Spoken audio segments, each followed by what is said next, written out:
আসসালামু আলাইকুম, সবাই কেমন আছেন? আবারও একটা নতুন ভিডিও নিয়ে আসলাম। আমি যেখানে কাজ করি, যে হসপিটালে, সেই হসপিটালের 6টা লিফট আছে। সেই লিফটের কিছু ভিডিও আপনাদেরকে দেখাচ্ছি। লিফটের ইঞ্জিনগুলো অনেক শক্তিশালী, সবাই ভালো করে একটু দেখেন।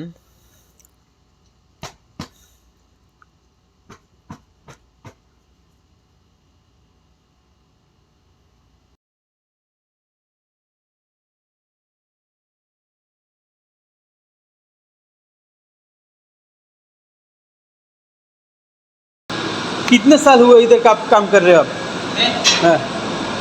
मैं इधर अभी तक चल रहा है। पास ज़्यादा है। पहले वो सड़क है,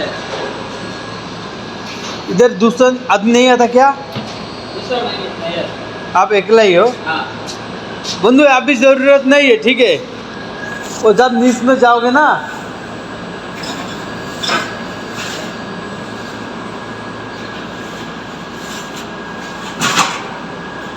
मैं कल लेके आएगा मुश्किल में बुक से। हाँ कल इतने कल मेहनत छुट्टी है ना? हाँ है ना।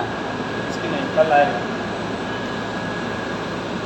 अभी काम है? वो गैस वाला है। हाँ सही बोला भाई। वो जो सिलेंडर का पाइप में जो लगा था ना, गैस वाला, वो वाला अच्छा है। वो थोड़ा गर्म करके उसका अंदर निकल देगा। नीचे में जाओगे आप?